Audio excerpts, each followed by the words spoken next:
Tashqarida yonib ketgan zombi jasadlari to'plamining dahshatli manzarasi ko'z oldida edi. Ayni paytda Xiao Hang allaqachon oylik tanalardan energiya sharlarini yigayotgan edi. Nafasi og'ir, charchoq aniq sezilardi, lekin ishi biroz yengillashdi, chunki yonib ketgan monsterlarning tanalari yumshoqroq bo'lib qolgan edi. Shunga qaramay, atrofdagi sukunat hali ham uning ustiga og'irlik qilardi. Ichkarida professor Jang zombilarning energiya manbai hisoblangan yashil shar haqida aniqlik izlash bilan band edi. Yebey buni tasdiqladi. U kimdir zombi virusi bilan kasallanganda miyasida yashil shar paydo bo'lishini tushuntirdi. Zombi quyosh nurlarini fotosintez jarayoniga o'xshab ozlashtira oladi va uni qora metall shaklida saqlaydi. Bu tushuntirish professor Jangni hayratda qoldirdi. Shar yashil yorug'lik chiqarsa-da, u xlorofil yoki fotosintez fermentlarini topmadi. Aksincha, u ilgari hech qachon ko'rmagan galati elementlarni topdi. Uning yuzi jiddiylashdi. U kichik shar yorug'lik va issiqlikka juda reaktiv bo'lgan faol metallni o'z ichiga olganligini tushuntirdi. Bundan tashqari, bu narsa qon va metallga qiziqish ko'rsatdi. Yebey bu shar inson qoni bilan o'xshashlikka ega ekanligini tan oldi. U zombi virusi odamlarda hayvonlar yoki o'simliklarga qaraganda tezroq tarqalishini qo'shimcha qildi. Bu odamlarni mutatsiyaga ko'proq moyil qiladi. Vaqt o'tishi bilan zombilar yorug'likni ozlashtira boshlaydi va mutatsiya jarayonining birinchi bosqichiga kiradi. Bu tushuntirish professor Jangga zombilarning kechalari tajovuzkorligi va kunduzi sekin harakatlanishi sababini tushunishga yordam berdi. Biroq uning miyasida hali ham bir savol bor edi. U nega bugun hujum qilgan zombilar aqldozganlardek harakat qilayotganiga hayron edi. Yebey ularni qobiliyat foydalanuvchisi boshqarayotganini aytdi. Professor Jang avval Xiao Hangga hujum qilgan polat monster va olov monsterni nazarda tutyaptimi, deb aniqlik kiritishga harakat qildi. Yebey tasdiqladi. Ikkala maxluq qora energiya metallini yegandan keyin mutatsiyaga uchragan va hozir ular yuqori darajali qobiliyat foydalanuvchisi tomonidan boshqarilmoqda. O'sha shaxs boshqa emas, balki uning sobiq sinf rahbari Roxy edi. Professor Jangning qiziqishi yanada ortib, inson tanasi haqiqatan ham bu metallni ozlashtira oladimi, deb o'ylay boshladi. Agar kimdir qora metallni yutsa, u mutatsiyaga uchrab, super kuchga ega bo'lishi mumkinmi? Agar shunday bo'lsa, bu narsani o'zgarish tabletkasi deb hisoblash mumkin edi. Yebey o'zi va jamoasi buni tadqiq qilganliklarini va qora metallni yutgan har bir kishi zombiga aylanishini aniqlaganliklarini aytdi. Shuning uchun ularning guruhi qobiliyat foydalanuvchilarini imkon qadar tezda yo'q qilishni birinchi o'ringa qo'yadi. Professor Jang zombi mutatsiyasi va qobiliyat foydalanuvchilarining darajalari haqidagi ko'plab ma'lumotlardan boshi qotib qoldi. Ammo uni yanada hayron qoldirgan narsa Yebey bularning hammasini qanday bilishi edi. Axir u oddiy o'rta maktab o'quvchisi edi.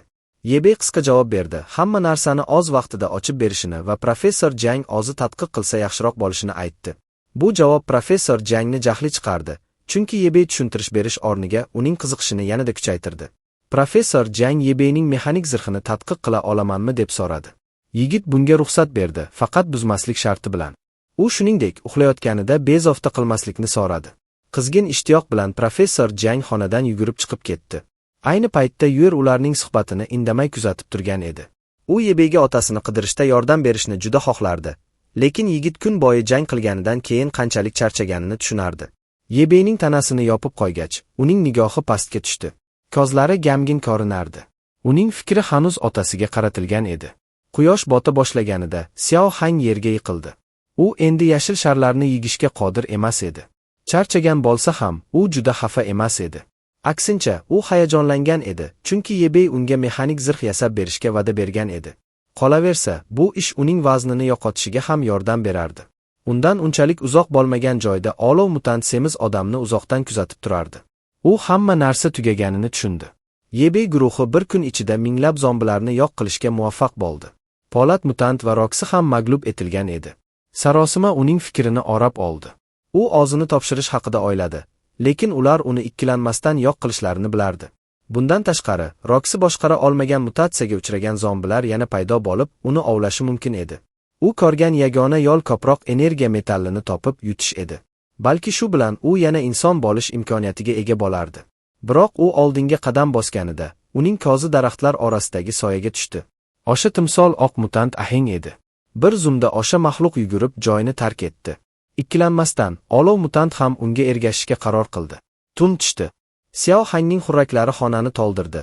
Bu uning qanchalik charchaganidan dalolat edi. Yuer endigina uyg'onib, yon tomonga qarasa, Yebeyning karavoti bombosh edi. Boshqa tomondan, ustaxonadan sust ovozlar, metall taqillashi dvigatel aylanishi va Yebey tong otguncha ilgor mashinani tugatayotgani eshitilardi. Boshqa joyda ko'k plashli bir erkak tirik oliklar todasi orasidan do'konga yashirincha kirdi. Bu erkak Yuerning otasi edi. Ehtiyotkorlik bilan u singan avtomatik eshikdan ichkariga sudralib kirdi. Endi faqat vayronalar, bombosh javonlar va atrofga sochilgan gazaklardan boshqa narsa qolmagan edi. Biroq chang va axlat to'plami ostida u bir daftar topdi. Unda bir jumla yozilgan edi: Yuer hali tirik va uni qidirmoqda. Uning yuragi siqildi. U qizini imkon qadar tez topish kerak edi. Qat'iy qadamlar bilan u do'konni tark etib, otib ketayotgan zombi oqimiga qo'shildi. Uning eskirgan plashi va ularga o'xshash harakatlari uni sezilmas qildi. U olomon ichida qorishib, toda uni qayoqqa olib borishini kutib, keyingi qadamlarini rejalashtirdi. Ayni paytda laboratoriya garajida chiroq yorug'ligi Yebey yasagan ilgor mashinaning metall yuzasiga tushdi. Xiao Hang hayratda qolib, ko'kragi qattiq urdi. Uning nigohi bu g'ayrioddiy mashinadan uzilmasdi. Uning shaklini tasvirlash qiyin edi. Jangovar mashina va fantastik vosita aralashmasi unga Batmobilni eslatardi. Ammo bir narsa aniq, bu vosita tankdan ancha kuchli edi. Tortda katta gildirak bilan har qanday erda yura olardi. Bu mukammal asar edi. Xiao Hang uning har bir burchagini ochkozlik bilan aylanib chiqdi. Yebey esa semiz odamning hayajoniga e'tibor bermay, diqqatini jamlagan edi. Ammo bir narsa Xiao Hangni qiziqtirdi. Bu mashina haqiqatan ham qora energiya metallidan yasalganmi va u jangovar mexanizmga aylana oladimi? Yebey Xiao Hangning kuchlari juda baland ekanligini aytdi. Bu mashina maxsus uning uchun yaratilgan, chunki Yebeyning fikricha, semiz odam mexanik zirh kiyishdan ko'ra mashina haydashga ko'proq mos edi. Qolaversa, bu mashina juda kuchli edi. 2000 qora energiya metalli va 12 ta qizil energiya metallidan yasalgan bo'lib, uni har xil va tahdidlarga chidamli qilgan. Xiao Hang Yebey uni haqiqatan ham tushunganidan mamnun edi. U uni sinab ko'rishga sabrsiz edi. Yebey bu mashina oddiy mashinadek ishlashini va Xiao Hang tezda o'rganib qolishini tushuntirdi. Ko'proq kutmasdan, Xiao Hang Yuerning otasini qidirishga borishni taklif qildi. Biroq Yebey javob berishga ulgurmay, Yuer o'zining hech qachon qo'ymaydigan kichkina xaltasini ko'tarib kelib qo'shildi. U otasini qidirish ekspeditsiyasiga qo'shilishni xohlardi, lekin Yebey tashqi dunyo birinchi darajali mutatsiyaga uchragan zombi bilan tolib ketganligi haqida ogohlantirganida, uning umidi so'ndi. Agar Yuer majburlab kelsa, u albatta olardi. Qolaversa, uni himoya qilishga vaqtlari ham yo'q edi. Biroq Yuer qattiq turib oldi. U shu paytgacha yetarlicha itoatkor bo'lib, Yebeyning buyruqlariga binoan yashiringan edi. Ammo uning sabri tugagan edi. U otasini o'zi topmoqchi edi. Yebey sabrini yo'qota boshladi. Agar Yuer majburlashda davom etsa, u professor Jangdan uni laboratoriyaga qamab qo'yishini so'rashga ikkilanmasdi.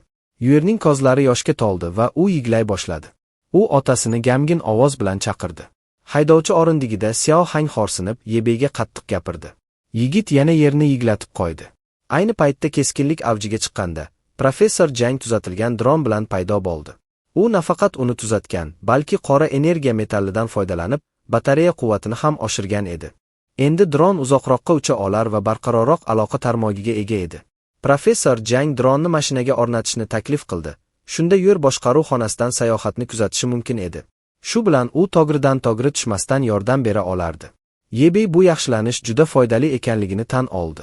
Garchi qora metal bilan unchalik tanish bo'lmasa ham, professor Jang uni kerakli darajada moslashtira olgan edi. Qattiq kulib, professor Jang haqiqiy professor bo'lmasa ham, shu paytgacha tajriba o'tkazish qobiliyatiga ega ekanligini aytdi. Yebey nihoyat Xiao Hangni Yuerning otasini qidirish uchun laboratoriyani tark etishga tayyorlanishga taklif qildi. Haydovchi o'rindigida Xiao Hang hayajonini yashira olmasdi. U keng tabassum bilan kenglikni yengilmas karkidon deb atadi va dvigatelni ishga tushirdi. Ayni paytda Yebey professor Jang va yerga missiya muvaffaqiyati uchun dron orqali aloqani saqlab qolish haqida songa ogohlantirish berdi. Yuer sayohatni kuzatishda davom etishga va ularni doim hushyor bo'lishga chaqirdi. Dvigatel guvilladi. Mashina xavf bilan to'la tashqi dunyoga otildi. Yengilmas karkidonning old qismida bir nechta katta po'lat pichoqlar paydo bo'lib, har qanday to'sigini kesishga tayyor edi. Bu mashinaning tezligi ularga qisqa vaqt ichida shaharning turli burchaklariga yetib borish imkonini berdi. Haydovchi o'rindigida Xiao Hang o'zining yangi o'yinchoqidan zavqlanayotgani aniq edi. U uni yillar davomida haydagandek oson boshqarardi. Po'lat karkidon o'zining birinchi to'sigini yengib o'tdi. Ko'chalar tashlandiq mashinalarga to'la edi. Hech narsa to'sqinlik qila olmasdi. Mashina barcha to'siqlarni tashqi qatlamida bir tirnalishsiz yengib o'tdi. Keng tabassum Xiao Hangning yuzida edi. Bu mashina bilan ular hech kimdan qo'rqmas edilar. Ular maqsadga erkin harakatlanishlari mumkin edi. Ayni paytda Yebey birinchi qadam haqida o'ylay boshladi. U Yuerning otasi oxirgi marta kuzatuv kameralari yozuvida shu hududda ko'rilganini esladi. Shuning uchun u Xiao Hangga qidiruvni shu atrofdan boshlashni taklif qildi. Biroq ular asosiy ko'chaga kirganlarida nimadir galati tuyuldi. Odatda zombi bilan to'lgan shahar endi bombosh ko'rinardi. Xiao Hang ular avvalgi laboratoriya atrofidagi barcha maxluqlarni yo'q qilgan bo'lishlari mumkin deb taxmin qildi. Ammo Yebey javob berishiga ulgurmay, har tomondan hujum boshlandi. Birinchi darajali zombi to'dasi bostirib keldi. Biroq mashina barcha hujumlarga bardosh bera oladigan darajada mustahkam edi. Ulardan ba'zilari old oynani sindirib, haydovchining ko'rinishini to'sishga harakat qilishdi. Ulardan biri hatto yuzini oynaga yopishtirdi. Ammo Xiao Hang bu mashina albatta yashirin qurollar bilan jihozlanganligiga ishonchi komil edi. U Yebeydan qurollarning joylashganini so'radi. Yebey bu dunyoda poroxli qurollar mutatsiyaga uchragan zombilarga qarshi endi samarali emasligini tushuntirdi. Shuning uchun u ancha ilgor qurol tayyorlagan edi. Ko'p gapirmasdan, Yebey rul yonidagi tugmachani bosdi. Bir zumda elektromagnit to'lqin mashinani qoplab, tanaga yopishgan barcha zombilarni izsiz yo'q qildi. Xiao Hang o'sha monsterlarning shunchaki yonib ketganini ko'rib, hayratda qoldi. Bu qurol juda samarali edi va endi ular tinch yo'lda davom etishlari mumkin edi. Shunga qaramay, Yebey vaqtni boy bermaslikni xohladi. Ular Yuerning otasini zudlik bilan topib, vaziyat yomonlashmasdan oldin qaytishlari kerak edi. Mashina tezda joyini tark etdi. Ular sezmagan holda qora kostyumli bir odam uzoqdan kuzatib turardi. U mamnuniyat bilan tabassum qildi, go'yo endigina qiziqarli odamlar guruhini topgandek. Qisqasi, ular sokin ko'ringan savdo markaziga yetib kelishdi. Xiao Hang bu joy Yuer Tistv yozuvida otasining joylashuvini ko'rsatgan joy ekanligini darhol esladi. Yebey darhol boshqaruv xonasidagi Yuer bilan bog'lanib, unga yuqori qavatlarni tekshirish uchun dronni uchirishni so'radi. Yuer dronni yoqib atrofdagi hududga yo'naltirdi. Ammo u topgan narsa faqat hayot belgisiz bombosh xonalar edi. Mashina ichida Xiao Hang bezovtalana boshladi. U Yebeyning keyingi rejasi borligini so'radi. Ammo Yebey hali uyqusi kelgan holda uxlashni tanladi. Agar Xiao Hang adashgan bo'lsa, u semiz odamga shunchaki bu mashinada aylanib yurishni maslahat berdi. Xiao Hang yana hayajonlandi. U mashinaning ovozi Yuerning otasining e'tiborini tortishiga umid qildi. Uzoq o'ylamasdan, u iloji boricha baland ovozda signal chalib davom etdi. Biroq Yuer darhol ular tomon zombi to'dasi harakatlana boshlaganini ogohlantirdi. Xiao Hang hayratda qoldi. U bu hududda hali ko'plab zombi borligini kutmagan edi. Ammo vahima o'rniga u yanada hayajonlandi. Bu mashinadagi barcha qurollarni sinab ko'rish uchun ajoyib vaqt edi. Ikkilanmasdan, u rulning yonidagi tugmachalardan birini bosdi. Gildirak markazidan disk pichoqlari chiqib, yaqinlashgan zombilarni sabzavot kesayotgandek maydalay boshladi. Ammo Xiao Hang hali qoniqmagan edi. U yana bir tugmani bosdi va lazer to'pi faollashib, nishonga tegganda darhol portlagan termoyadro zarralarini ota boshladi.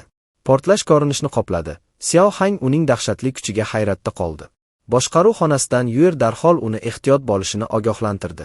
Bu qurol nafaqat zombilarni yo'q qilishi, balki binoda yashirinayotgan otasiga ham zarar yetkazishi mumkin edi. Xiao Hang shoshib kechirim so'radi va ehtiyotroq bo'lishga va'da berdi. Ammo u hali bu mashinada saqlanadigan barcha qurol turlarini bilmas edi. Shuning uchun u har safar keyingi tugmani bosishga ikkilanardi. Shunga qaramay, u yana bir tugmani bosdi. Bu safar po'lat maydalagich chiqib, yo'lni to'sgan zombilarni darhol yirtib tashladi. Ko'p o'tmay, mashina ekrani bitta qora metall muvaffaqiyatli yigilganligi haqida xabar chiqardi. Xiao Hang hayratdan og'zi ochilib qoldi. U bu mashinaning zombi tanasidan metallni avtomatik ajratib oladigan funksiyaga ega ekanligini hech qachon kutmagan edi. U shu qadar xursand bo'ldiki, bu asbobni yaratgani uchun Yebeyga rahmat aytayotganda yiglab yuborishiga sal qoldi. Ayni paytda boshqaruv xonasidagi monitor ekranida Yuer juda tanish narsani ko'rdi. U darhol otasining mashinasi ularning holatidan taxminan 500 metr uzoqlikdagi binoning bir burchagida to'xtab turganini aytdi. Ikkilanmasdan, Xiao Hang mashinani tezda haydab, Yuerdan yo'nalishni ko'rsatishni so'radi. Ular mashinaga yaqinlashganda, Yuer uning old qismi shikastlangan va kabina bombosh ekanligini payqadi. U otasiga ovqat zaxiralarini mashinaga joylayotganda nimadir sodir bo'lganiga ishonchi komil edi. Yebey ularga mashinani yaxshilab tekshirishni taklif qildi. Ehtimol, Yuerning otasi ketishdan oldin xabar qoldirgandir. Qolaversa, u qisqa vaqt ichida juda uzoqqa keta olmasdi. Boshqaruv xonasida Yuer otasining mashinasi atrofidagi CCTV kameralarini kuzatishda davom etdi. Biroq birdan uning boshi og'irlashdi. U yo'talib, ko'rish xiralashib, keyin stol ustiga yiqilib hushidan ketdi. Professor Jang shovqinni eshitib, boshqaruv xonasiga kirdi va yerni stolida hushsiz holda yotganini ko'rdi. Boshqa tomondan, Xiao Hang Yuerning otasi qoldirgan mashinani tekshirayotgan edi. Ayni paytda Yebey professor Jangga qo'ng'iroq qilib, qizning ahvolini so'radi. Professor Yuer haddan tashqari charchoq va og'ir stress tufayli sog'ligi yomonlashganini aytdi. Biroq leykemiya bilan og'rigan bemorni davolash uning ixtisosligi emas edi. Dunyo vayron bo'lgan bunday vaziyatda shifokor topish deyarli imkonsiz edi. Shunga qaramay, ular qo'l qovushtirib o'tira olmasdilar. Professor Yebeyga kasalxonadan dori-darmon topib, shtab-kvartiraga olib kelishni maslahat berdi. U yerni parvarish qilish uchun qo'lidan kelganini qilishga va'da berdi. Shu bilan birga, Xiao Hang sarosimaga tushgan holda mashinaga qaytdi. Yuerning otasidan hech qanday iz yo'q edi. U prizning halokatdan keyin hatto ilgari yiggan zaxiralarini ham olmagan holda joyni shoshilinch tark etgan deb gumon qildi. Bundan tashqari, Xiao Hang hech qanday yorliq yoki ma'lumotsiz kichik qora qutilarni topdi. Yebey bu qutilar noma'lum manbadagi dorilar bo'lishi mumkinligiga shubha qildi va Xiao Hangdan ularni qo'shimcha tekshirish uchun professor Jangga topshirishni so'radi. Biroq Xiao Hang shtab-kvartiraga qaytish kerakmi yoki Yuerning otasini qidirishni davom ettirish kerakmi, hali ikkilandi. Yebey uchun yerning xavfsizligi muhimroq edi. Ular avval kasalxonani topib, professor Jang yerni davolash uchun so'ragan dori ro'yxatini izlashlari kerak edi. Ular sayohatni davom ettirishdan oldin, professor Jang yana bog'lanib, ularga to'g'ridan-to'g'ri yordam bera olmasligini aytdi. Uning asosiy e'tibori endi yerni parvarish qilish va qora energiya metalli haqidagi tadqiqotlarni davom ettirishga qaratilgan edi. Shunga qaramay, ular naushniklar orqali aloqani davom ettirishlari mumkin edi. Safar davomida Xiao Hang Yebey nega yerni qidiruvga olib chiqmaganini tushuna boshladi. Qiz surunkali kasallikdan azob chekardi. Xiao Hang ular izlayotgan dori uni davolashga yetarli bo'lmasligidan xavotir bildirdi. Biroq Yebey bu haqda gaplashishni istamay, Xiao Hangga haydashga e'tibor qaratishni aytdi. U 2 yil ichida bu shahardagi barcha oziq-ovqat va dori zaxiralari tugashini bilardi. Shahar zombi bilan to'lib, butunlay olik shaharga aylanadi. Umidi asta-sekin uning qalbiga kirib bordi. Balki yerni qutqarishning iloji yo'qdir, lekin hech bo'lmaganda bu qizni endi umidi qolmagan dunyoda yashashga qoldirishdan ko'ra yaxshiroqdir. Boshqa joyda maxsus ukol olov mutantning yo'qolgan qoliga ukol qilindi. Bir necha soniya ichida uning qoli tiklangan edi. Monster bunga deyarli ishona olmadi. Qora kostyumli odamning sirli suyuqligi haqiqatan ham ishlagan edi. Uning energiyasi tiklandi, kuchi qaytib keldi. Olov yana uning tanasini o'rab oldi va u mamnuniyat bilan bokirdi. Qiziqib, olov mutant bu odam qaysi tashkilotdan ekanligini so'radi. Qora kostyumli odam ular kuch foydalanuvchilarini to'plab, ular uchun yangi jannat yaratishni maqsad qilgan guruh ekanliklarini tushuntirdi. Garchi bu imkonsizdek tuyulsa ham, bu maqsad olov mutantni yana hayajonga soldi. Biroq uni hali ham bir narsa qiynardi. U bu odam ham kuch foydalanuvchisimi yoki yo'qligini bilmoqchi edi. O'ziga ishonch bilan tabassum qilib, odam bosh irgadi va unga o'xshash odamlar juda ko'p ekanligini aytdi. Olov mutant hali ham ular uni yana insonga aylantira oladimi deb qiziqdi. Odam buni bilishini va olov mutantga o'zlari kabi kuch foydalanuvchilari uchun baxtli hayot yaratish missiyasiga qo'shilishni taklif qildi. Ayni paytda kasalxona kiraverishida Xiao Hang beton ustunga yozilgan ogohlantirishga tikilib turdi. U darhol Yebeyga xabar berib, bu joy allaqachon bir guruh odamlar tomonidan egallab olingan deb gumon qildi. Biroq Yebey buni allaqachon kutgan edi. Bu joy juda strategik edi. U Xiao Hangni ichkariga kirishga taklif qildi. Ular faqat kerakli narsalarni olib tezda ketishadi. Ichkariga kirishi bilanoq kasalxona muhiti juda vahimali va sokin edi. Hech qanday zombi, hatto odam ham yo'q edi. Devorlari dahshatli xabarlar bilan to'lib, Xiao Hangni tobora bezovta qildi. U qilichini mahkam ushlab, biror narsa uni pistirmaga tushishi mumkinligiga tayyor turdi. Ular koridor chorrahasiga yetib kelganlarida Yebey ajralishni taklif qildi. U asbob-uskunalarni qidiradi, Xiao Hang esa dori-darmonlarni qidiradi. Ajralishdan oldin Yebey agar biror narsa yuz bersa, darhol bog'lanishni eslatdi. Qo'rqqan bo'lsa ham, Xiao Hang o'zini jasorat qilib, koridor bo'ylab yurishga qaror qildi. Kasalxona qadimgi qabristondan keyin u eng yomon ko'radigan joy edi. Dezinfeksiyalovchi hidning qoldigi uni kangil aynishga olib keldi. Biroq u qancha uzoqlashsa, hid shuncha so'ndi. O'rnini o'tkir shirin hid egalladi. Uning tanasi kuchsizlana boshladi. Bir necha soniya ichida u hushidan ketib yiqildi. Boshqa joyda Yebey Xiao Hang endi ularning aloqalariga javob bermayotganini payqadi. U jahli chiqib, semiz odam qayerga ketganini hayron qildi. Ammo keyin xuddi shu hid uning burniga keldi. U uni darhol tanidi. Tezda u gaz niqobini taqdi, keyin mexanik qo'lini ko'tarib, binoning shiftiga elektromagnit to'lqin otdi. Bir zumda quvurlardan ingichka binafsha tutun chiqib havoga tarqaldi. Bu tuzoq ekanligini anglagan Yebey Xiao Hangni zudlik bilan binodan chiqib ketishini ogohlantirdi. Ammo kozining chetida u kimningdir soyasini ko'rdi. Ikkilanmasdan u o'tkir mexanik qo'lini tibbiy kiyimdagi ayolga qarab silkitdi. Biroq Yebi hujumini to'xtatdi. Ayol xotirjamlik bilan yaqinlashib, yigitning mexanik tirnoqining uchiga tegdi. Uning ko'zlari qiziquvchanlik bilan porlab, qora zirhni tanidi. Uning fikricha, bu zombi miyasidan olingan metalldan yasalgan edi. Hayajon bilan u kichkina sakrab, Yebidan uni zirh yaratuvchisi bilan tanishtirishni so'radi. Yebi unga shubha bilan qaradi. Bu galati ayol aslida kim ekanligini hayron qildi. Boshqa kuch foydalanuvchilaridan farqli o'laroq, u xavfli aura chiqarmasdi. Ayol beparvolik bilan og'zini tang-tang, shirin daho shifokor deb tanishtirdi. Gapni cho'zmay, Yebi darhol zaharli gazni tarqatgan odam u ekanligini va u qora energiya metallini yeganmi deb so'radi. Tang-tang gazni o'zi tarqatganini tan oldi. Bu zombilarni haydash va bosqinchilarni yaroqsiz holatga keltirish uchun edi. Ammo qora metall haqida u hatto bu narsani yeyish mumkinligini bilmas edi. Yebi suhbatni boshqa tomonga burib, doktor Tang bu kasalxonada yolg'iz yashaydimi deb so'radi. Ammo shifokor hazillashib, o'zini bu tashlandiq qasrda yashovchi yagona malika deb atadi. Keyin Yebi uni fantastik hikoyalardagi iblis qirolday o'girlamoqchimisan deb so'radi. Yebining sabri toka boshladi. U ayolni olimdan qo'rqmaydimi deb ogohlantirdi. Xotirjam yuz bilan Tang-Tang olim shirinliklar do'konidagi shakardek jozibali ekanligini aytdi. Agar sevgan narsasi uchun olish kerak bo'lsa ham, u bunga qarshi emas edi. Yebi bu shifokor aqldan ozganiga ishonchi komil bo'ldi. Keyin u ayolning mutaxassisligi nima ekanligini so'radi. Tang-Tang beparvo javob qilib, o'zini virus bo'yicha mutaxassis deb atadi. Yebi uni zombi miyasidagi qora metall va zaharli gaz o'sha materialdan yasalganmi, degan savollar bilan bombardimon qila boshladi. Ammo Tang-Tang quloqlarini yopib, bezovtalanib, Yebi u bilan mexanik zirh yaratuvchisini uchratishga rozi bo'ladimi yoki yo'qmi, deb javob bermasdan, ko'p savol berayotganini aytdi. Nihoyat Yebi ularning tadqiqot laboratoriyasi haqida tushuntirib, uni u yerga olib borishni taklif qildi. Biroq bundan oldin, Tang-Tang bir iltimosi borligini va Yebi buni qabul qilishini aytdi. Ayni paytda harbiy mashinada Xiao Hang o'zining hamkori Ahun bilan bog'lanib, yigit allaqachon manzilga yetib kelganmi deb so'radi. Ahun tasdiqladi va Xiao Hang Shauki ham yetib kelganmi deb so'radi. Boshqa joyda Shauki hashamatli mashina tepasida bemalol o'tirardi. U va'dani buzadigan odamlardan nafratlanishini aytib, kichkina kuldi. Boshqa tomondan, Ahun Lao bu ularning so'nggi missiyasi ekanligini va shundan keyin uyga qaytishlari mumkinligini xabar qildi. Ko'p o'tmay, ular uzoqdan nishonni ko'rdilar. Ular faqat harakatlanish uchun Laodan signal kutishlari kerak edi. Ammo buyruq berilishidan oldin, Xiao Hang avval gazni bosdi. Uning mashinasi nishonga urilib, qattiq agdarildi. Xiao Hang darhol uni ogohlantirishga urinib vahima qildi, lekin juda kech edi.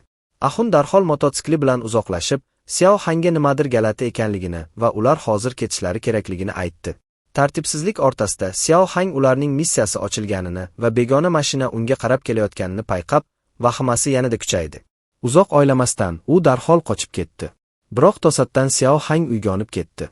Uning oldida Yebi va Tang-Tang turib unga tikilishardi. Yebi u yetarlicha uxladimi va agar shunday bo'lsa, ishga qaytish vaqti kelganini so'radi. Xiao Hang hali ham vaziyatga sarosimada edi. Tang-Tang kichkina kulib, u zaharli gazni nafas olganini tushuntirdi. Agar 3 soat ichida zararsizlantiruvchi ukol qilinmasa, uning tanasi yiringga aylanib erib ketadi. Vahima ichida Xiao Hang bu galati ayol kimligini so'radi. Ammo Yebi unga jim bo'lishni va darhol orqadagi narsalarni mashinaga ko'chirishga yordam berishni aytdi. Tang-Tang bu narsalar uning uchun juda muhim ekanligini va Xiao Hang yordam berishiga umid qilishini qo'shimcha qildi. Xiao Hang faqat nolishga majbur bo'ldi, chunki hamma uni xohlamagan ishlarni qilishga majbur qilardi. Tang-Tang sovuq nigoh bilan yaqinlashib, agar semiz odam bittasini tushirib yuborsa, uni o'sha kolleksiyaning bir qismiga aylantirishga ikkilanmasligini ogohlantirdi. Rangi oqarib, Xiao Hang nihoyat o'sha zombi tanasidan yasalgan narsalarni mashinaga ko'chirishga yordam berdi. Tang-Tang esa shirin tabassum bilan ular yordam berishga rozi bo'lganlari uchun rahmat aytdi. Yebi bu galati shifokor kimligini hayron qila boshladi. Uning zaharli gazi tanish tuyulardi. Kelajakda bunday gazdan todalar rahbarlari zombilardan himoyalanish va dushmanlarga hujum qilish uchun tez-tez foydalanishardi. Zaharli asal buluti deb nomlanuvchi bu gaz tinchlantirishi va chuqur qo'rquv uyg'otishi bilan tanilgan. Agar Tang-Tang buni yaratgan bo'lsa va u professor Jang kabi daho mexanik bo'lsa, Yebi bu ayolning qora ajdar kabi jinoiy todalar qoliga tushmasligini ta'minlashi kerak edi. Barcha narsalar yuklangandan so'ng, Xiao Hang yengil nafas oldi. Ayni paytda Tang-Tang ularning jangovar mashinasiga hayrat bilan qaradi. U bu mashina ham qora metalldan yasalganmi deb qiziqdi. Ayni paytda Xiao Hang Yebi haqiqatan ham bu galati ayolni shtab-kvartiraga olib ketmoqchimikan deb so'radi. U bu ayolning aqli notogiri deb o'yladi. Ammo Yebey faqat Tang-Tangning yordami bilan yerni qutqarish umidi borligini aytdi. Biroq u gapini tugatmasdan, kasalxona binosi tepasidan mutatsiyaga uchragan itga o'xshagan ulkan monster paydo bo'ldi. Mutant it ularga oz oljasidek tikildi. Xiao Hang vahima ichida qotib qoldi. Ammo ichida u bu maxluq oddiy mutantmi yoki kuch foydalanuvchisimi deb hayron qildi. Ko'p gapirmay, Yebi darhol vaziyatni o'z qoliga olib, hammaga mashinaga kirishni buyurdi. Tezda Yebi mutanga elektromagnit to'lqin qo'yib yubordi. Ammo uning hujumi bloklandi va maxluq yana hujum qildi. Ayni paytda mashinada bo'lgan Xiao Hang oz vaqtida qochib qutulganidan yengil tortdi. Biroq u darhol Yebi bilan bog'lanib, yigitning ahvolini so'radi. Tashqarida Yebi hali ham monsterning shafqatsiz hujumlariga qarshi turishga harakat qilardi.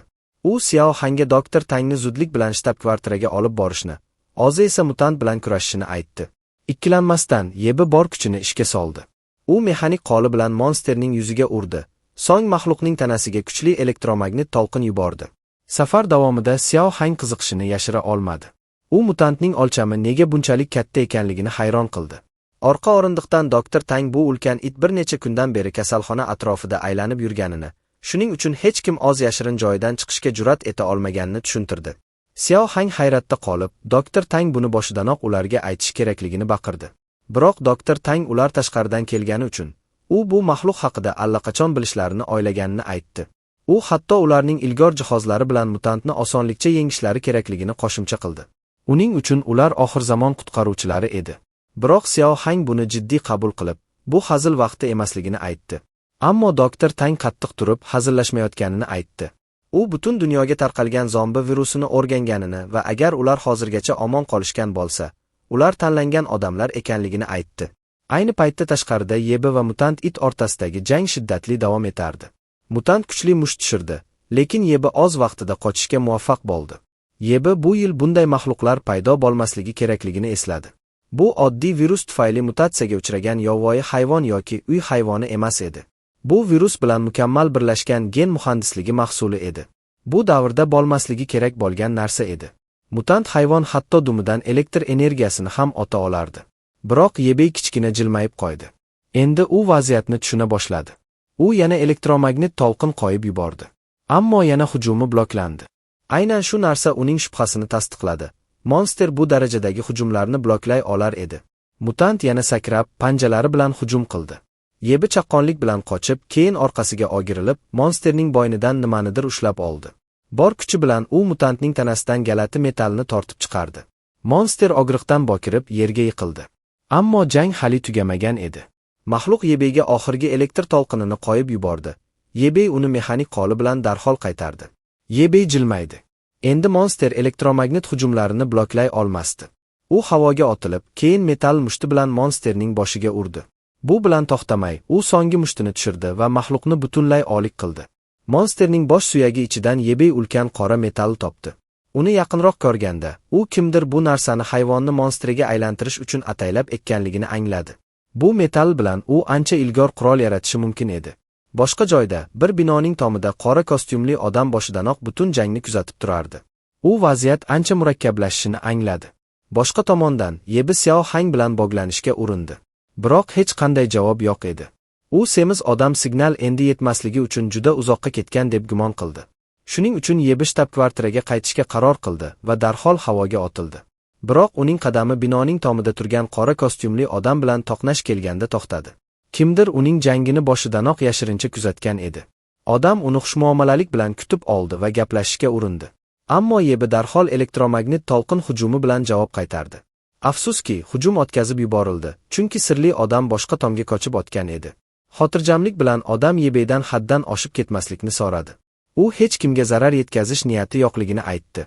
Ammo Yebi hali ham hech qanday tushuntirishni eshitishga qiziqmasdi va yana hujum qildi. Uning hujumi yana o'tkazib yuborildi. Bu safar odam uning mexanik qo'liga otib, faqat xabar yetkazmoqchi ekanligini va bu ko'p vaqt talab qilmasligini aytdi. Bu gap Yebini yanada jahli chiqardi. U darhol o'sha odamni ikkala mexanik qo'li bilan ushlab, yuziga qadar ko'tardi. Xotirjamlik bilan odam o'zini Songbin, yashirin tashkilotdan deb tanishtirdi. U ularning texnik maslahatchisidan taklifnoma olib kelganini va uni shimoliy sanoat hududiga kelishini so'rashini aytdi. Songbin shuningdek, dastlab doktor Tangni taklif qilmoqchi bo'lganini ham aytdi. Biroq u gapini tugatmasdan, Yebey ikkilanmasdan uni ikkala mexanik qo'li bilan ezib tashladi. Qizil suyuqlik hamma yoqqa sachradi, ammo begona odamning tanasi xuddi soyadek g'oyib bo'ldi. Yebi darhol bu odam o'z tanasini qon qo'g'irchogiga almashtira oladigan kuch foydalanuvchisi ekanligini angladi. Garchi unchalik xavfli bo'lmasa-da, bu odam ancha mashaqqatli raqib bo'lardi. Yebi oychan bo'lib qoldi. Uning fikri turli imkoniyatlar bilan to'ldi. U yashirin tashkilot allaqachon tashkil topganmi deb hayron qildi. U 50 yil kelajakda bu guruh dunyodagi eng kuchli tashkilotga aylanishini esladi. Ular deyarli cheksiz resurslarga ega bo'lib, turli sohalardagi elitalarni, jumladan bir qancha daho mexaniklarni to'plashgan. Ehtimol, ular ilgari duch kelgan mutant it o'sha tashkilotning tajriba natijasi edi. Va Yebey guruhi uzoq vaqtdan beri kuzatilgan bo'lishi mumkin edi. Biroq uni doim bezovta qiladigan bir narsa bor edi. Zombi virusi endigina tarqalgan, ammo yashirin tashkilot allaqachon faol edi. Bu faqat bitta narsani anglatardi. Bu tashkilotdan kimdir kelajakdan kelgan bo'lishi mumkin edi. Boshqa tomondan, tadqiqot laboratoriyasining old hovlisida Xiao Hang va Dr. Tang endigina yetib kelishgan edi. Dr. Tang bu joy qanchalik oddiy ekanligini ko'rib hayratda qoldi. U bu laboratoriya haqiqatan ham mexanik zirh va jangovar mashina yaratilgan joymi deb shubha qildi. Xiao Hang ham bu ayol nega kelishga rozi bo'lganiga hayron edi. Holbuki Yebey ularning imkoniyatlari haqida hech qachon gapirmagan edi. Dr. Tang faqat jilmayib, u odamlarning potensialini baholash qobiliyatiga ega ekanligini aytdi. U Xiao Hang oz narsalarini olib kelishga yordam bergani uchun rahmat aytdi. Xiao Hang buni faqat yerning so'gayishi uchun qilganini aytdi. Ko'p o'tmay, professor Jang paydo bo'ldi. U haqiqatan ham shifokor olib kelishganiga hayratda qoldi. Dr. Tang darhol uni kutib oldi va mexanik zirh va jangovar mashinani yaratgan haqiqatan ham u ekanligini so'radi. U o'zini Dr. Tang deb tanishtirdi va tog'ridan to'g'ri u bilan uchrashish uchun kelganini aytdi. Professor Jang o'zini tanishtirdi va ayol u haqida qayerdan bilganini hayron qildi.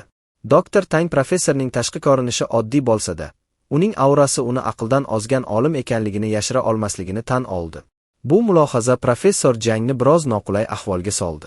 U Yebey bu ayolga nima deganiga hayron bo'ldi. Professor Jang Dr. Tang ismini eshitganini aytdi. U bu ayol eng yosh va eng iste'dodli virusolog bo'lib, nufuzli ilmiy jurnallarda turli maqolalari borligini bilardi. Dr. Tang professor uning haqida yetarlicha ma'lumotga ega ekanligidan xijolat bo'lib, mamnun bo'ldi. Shunga qaramay, professor Jang bu ayol qanday qilib shu paytgacha omon qolganiga hayron edi. Biroq Dr. Tang darhol suhbatni boshqa tomonga burib, muhimroq narsalarni muhokama qilishni taklif qildi. U zombi miyasidan olingan yashil sharni tadqiq qilish uchun hamkorlik qilishni xohlashini tushuntirdi. Agar professor Jang bu narsadan zirh yarata olgan bo'lsa, u albatta bu materialni chuqurroq tushunadi. Professor Jang bu narsani qora energiya metalli deb atadi. Dr. Tang bu nomni u qo'yganmi deb so'raganda, professor Jang ikkilandi. Yebey buni kashf qilganini u yaxshi bilardi. Biroq Dr. Tang uni qora metallning kashfiyotchisi va mexanik zirh yaratuvchisi deb o'yladi. Professor Jang bu noto'g'ri tushunchani to'g'rilash kerakmi yoki yo'qmi deb ikkilandi. Ammo u Yebey metall haqidagi barcha sirlarni oshkor qilishni xohlamasligini esladi. Bir oz o'ylab, u nihoyat hamkorlik taklifini qabul qilishga va metall haqida bir nechta qiziqarli narsalarni topganini aytishga qaror qildi. Biroq buni batafsil tushuntirishdan oldin, u Dr. Tangdan avval yerning holatini tekshirishini so'radi. Xona ichida yer karavotda hushsiz yotardi. Bir nechta tibbiy asboblar uning tanasiga ulangan edi. Uning yonida Dr. Tang uning holatini kuzatib, daftarga nimalarnidir yozib turardi. Tekshiruv tugagach, professor Jang yaqinlashib, yerning holatini so'radi. Dr. Tang yozuvlarini bir ko'z tashlab, keyin bu qiz kim va professor Jang bilan qanday aloqasi borligini so'radi. Professor Jang ularning qon qarindoshligi yo'qligini, lekin uni oz nabirasdek ko'rishini aytdi. Buni eshitib, Dr. Tang faqat 3 barmog'ini ko'tardi. Professor Jang bu hammasi yaxshi degani deb o'yladi, lekin aslida ma'nosi boshqacha edi. Dr. Tang yerga faqat 3 yil umr qolganini tushuntirdi, lekin u tezda o'zini to'g'rilab, 3 yil emas, balki atigi 3 oy ekanligini aytdi. Bu xabar professor Jangni hayratda qoldirdi. Dr. Tang u tez-tez bunday kasalliklarni davolash bilan shug'ullansa ham, yer qanday qilib shu paytgacha omon qolganini tushunmasligini tan oldi. Afsuski, yerning tanasi yuqori dozali kimyoterapiyani qabul qilish uchun juda zaif edi. Ayni paytda uning tanasidagi galati virus oddiy davolanish uning tanasidagi o'smirani yo'q qila olmasligiga sabab bo'lardi. Professor Jang vahima boshlab, yerni qutqarish uchun nima qilishlari mumkinligini so'radi. Ikkilanmasdan, Dr. Tang o'zi olib kelgan qora metallni ko'tarib, yerni qutqarishning yagona yo'li bu narsadan foydalanish ekanligini aytdi. Boshqa tomondan, yer sekin hushiga kela boshladi. Kozlari ochilib, eshik oldidagi shovqin uning e'tiborini tortdi. Eshik ortida professor Jiang va doktor Tang qora metal haqida qizg'in bahslashayotgan edi. Doktor Tang metalni eritib, kimyoterapiya o'rniga yangi dori yaratmoqchi edi. Professor Jiang bu usul haqiqatan ham muvaffaqiyatli bo'lishiga shubha qildi. Doktor Tang buni turli sharoitlarda sinab ko'rganini tushuntirdi. Metal shikastlangan hujayralarni tiklaydigan va atrofida himoya qatlami hosil qiladigan energiya chiqarishga qodir edi. Biroq professor Jiang metalni yutgan ba'zi odamlar mutanga aylanishi haqida ogohlantirdi. U yerning ham xuddi shunday taqdirga duchor bo'lishini xohlamasdi. Doktor Tang kim buni oldindan tadqiq qilmasdan iste'mol qilishga jur'at etganiga hayron bo'ldi. Professor Jiang ba'zi odamlar uni yegandan keyin super kuchga ega bo'lganini ko'rganini aytdi. Buni eshitib, doktor Tang bu ma'lumotni qo'shimcha tadqiq qilish kerak deb hisobladi. U dori tayyorlash jarayonini tezlashtirishga va vaqt kelganda professor Jiangdan yordam so'rashga va'da berdi. Shunga qaramay, professor Jiang ular ehtiyot bo'lishlari kerakligini eslatdi. U yerning dahshatli narsaga aylanishini ko'rishga chidolmasdi. Ammo doktor Tang ularning boshqa iloji qolmaganligini ta'kidladi. Ayni paytda doktor Tangning xonasida Xiao Hang shifokorning narsalarini ko'chirish vazifasini tugatganidan keyin yengil nafas oldi. Shunga qaramay, u zombi tana qismlari nega bunchalik qadrli ekanligini hayron qilishda davom etdi. Doktor Tang qaytib kelganda, u yordami uchun rahmat aytdi. Bu unga professor Jiang bilan uchrashish imkonini berdi. Xiao Hang yerning kasalligini davolash mumkinmi deb so'radi. Doktor Tang hamma narsa reja bo'yicha ketsa, imkoniyat katta ekanligini aytdi. Buni eshitib, Xiao Hang biroz tinchlandi. U Yebening ahvolini tekshirishga qaror qildi. Doktor Tang faqat Xiao Hang Yebeni sog' salomat qaytarib olib kelishiga umid qilishi mumkin edi. Chunki uning borligi yerning tiklanishi uchun juda muhim edi. Boshqa joyda Yebe qizgin quyosh ostida Xiao Hangni kutishga majbur bo'lgani uchun bezovtalana boshladi. Uning tanasini qoplagan qalin metal issiqlikni yanada chidab bo'lmas qildi. Kutayotganda, u suv manbai izlashga qaror qildi va katta savdo markazini topdi. U ichkariga kirdi. Ichkariga kirgach, u basseyn topdi. Suv iflos ko'rinsa ham, Yebe tanasini kuydirayotgan issiqlikdan qutulish uchun suzishni o'ylab ham qo'ydi. Biroq uning fikri basseyn burchagidan kelgan galati ovozni eshitgach, darhol buzildi.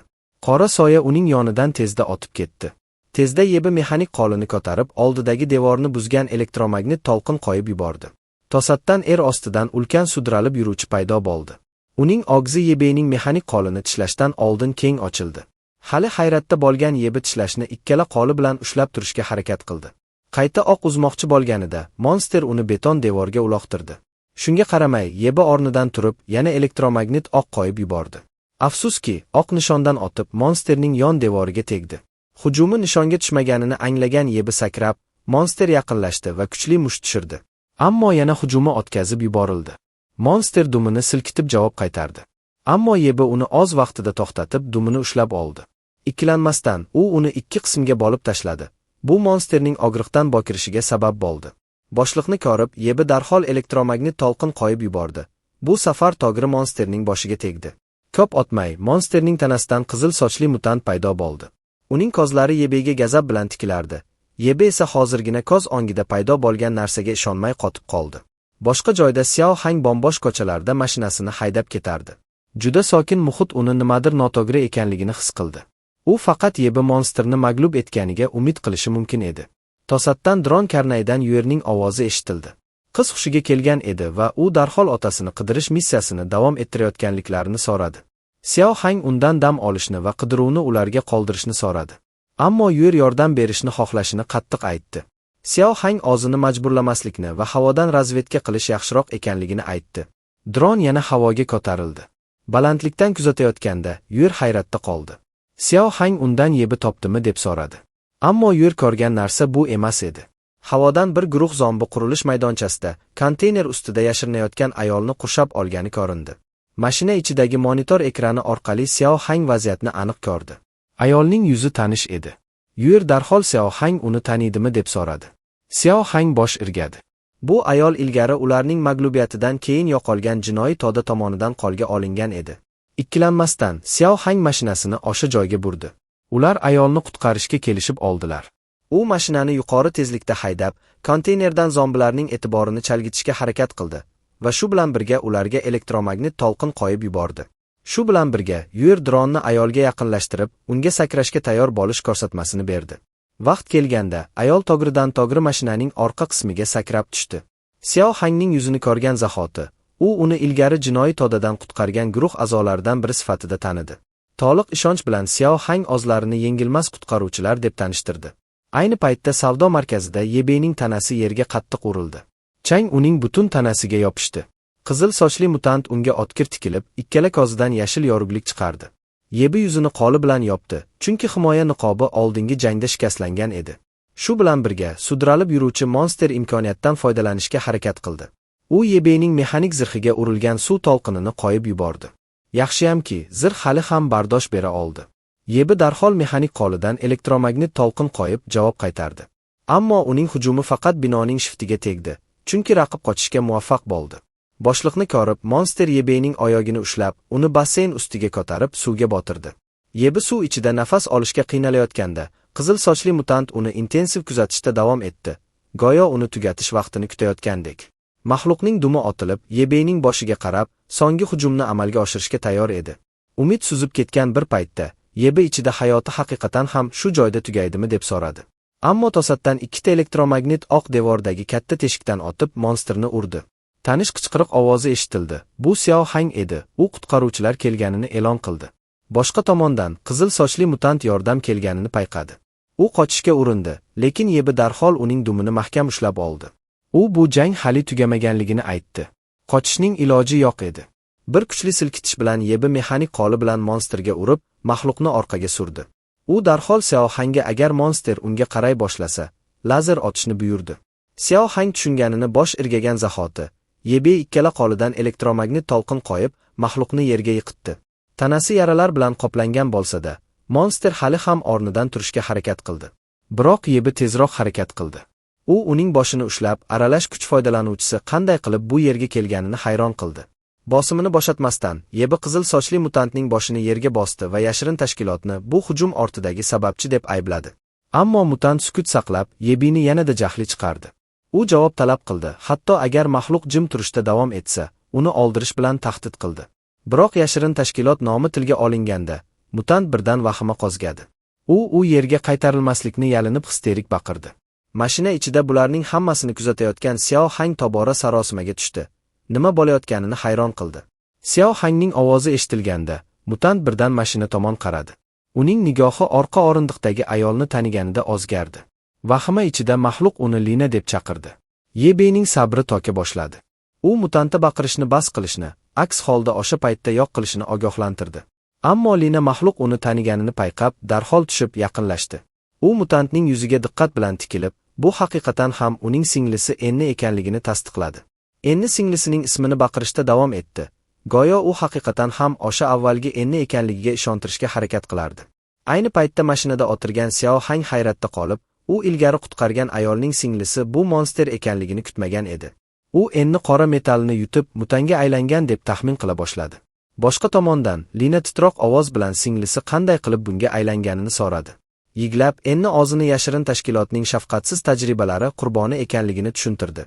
Yebe boshidanoq his-tuyg'ularini ushlab turgan bo'lsa-da, endi sabrini yo'qota boshladi. U ular gaplashib bo'ldilarmi deb so'radi, chunki u Ennining azobini tugatmoqchi edi. Lina Yebe buni qilmasligini yalinib so'radi. Lina uchun o'zgargan bo'lsa ham, Enni baribir uning singlisi edi. Garchi u bularning barchasi uchun kim javobgar ekanligini bilmasa ham. Yer aralashib, Yebe niyatidan qaytishini yalinib so'radi. Ammo Yebe yer uning ishlariga aralashmasligi haqida ogohlantirdi. Yer qattiq turib oldi. Ularning fikricha, ular opa-singillar va endigina qaytadan birlashgan. Shuning uchun Ennini yo'q qilish yaxshi tanlov emas edi. Biroq Yebe o'z fikrida qattiq turdi. U yerni juda sodda va begona odamlarga oson ishonadigan deb hisobladi. Uning fikricha, Enni endi aralash kuch foydalanuvchisi bo'lgan. Uning fikrlari avvalgidek emas va hammaning xavfsizligini ta'minlashning yagona yo'li uni yo'q qilishdir. Lina yiglab, singlisiga yashash imkoniyati berilishiga umid qilib yolvordi. Yer ham Yebeni Enniga imkoniyat berishga ishontirishga harakat qildi. Ammo Yebening gazabi avjiga chiqdi. U bu maxluq uni deyarli o'ldirganini va yumshoq munosabatda bo'lish uchun hech qanday sababi yo'qligini aytdi. Keskinlik avjiga chiqqanda, Xiao Hang nihoyat gapirdi. U yerni birinchi bo'lib monsterni Yebeni suvga tortib olayotganini ko'rganini eslatdi. Agar bu qiz bo'lmaganida, Yebe omon qolmasligi mumkin edi. Jahli chiqqan Yebe faqat ingrab ketishni tanladi va bu odamlar juda ahmoq ekanligini aytdi. Ayni paytda endi hali ham ular haqiqatan ham yashirin tashkilotning bir qismi emasligiga ishonch hosil qilishga harakat qilardi. Dron karnayi orqali yer ular shunchaki omon qolganlarni qidirib, shahar boylab aylanib yurgan bir guruh odam ekanliklarini aytdi. Endi o'zining o'sha tashkilotdan qochishga muvaffaq bo'lganini tushuntirdi. Biroq undan oldin ular uni ovlash uchun ulkan itlarni yuborishgan edi. Yer undan endi Yebini tashkilotdan deb o'ylab hujum qilgani uchunmi deb so'radi. Endi bosh irgab, juda qo'rqqanini va hech kimga zarar yetkazish niyati yo'qligini aytdi. U singlisining hali tirikligidan yengil tortdi. Shtab-kvartiraga qo'shilish uchun. Bu joy ancha katta tadqiqot laboratoriyasi bo'lib, faqat bir necha kishi yashardi. U yerda professor Jang va doktor Tang zombi holatlarini tadqiq qilishmoqda. Ehtimol, ular endini yana inson qiyofasiga qaytarishga yordam berishlari mumkin. Lina bu mumkinmi deb ikkilandi, lekin yer sinab ko'rishning hech qanday zarari yo'qligini aytdi. Endi singlisi qayerga bormasin, u erga ergashishini aytdi. Mashina ichidan Xiao Hang yerga bu maxluqni ular bilan olib ketish qaroriga shubha qilib baqirdi. Ammo yer endi ular birlashgan holda xavfli ko'rinmasligini aytdi. Xiao Hang hech narsa demay faqat kichkina bosh irgagan Yebiga qaradi, go'yo rozi bo'lgandek. Shundan so'ng Xiao Hang dvigatelni ishga tushirib, zirhli mashinani supermarket binosidan chiqarib oldi. Enni va yer boshqargan dron orqasidan ergashdi. Safar davomida Xiao Hang sudralib yuruvchi monster ularning mashinasi kabi tez yugura olishiga hayratda qoldi.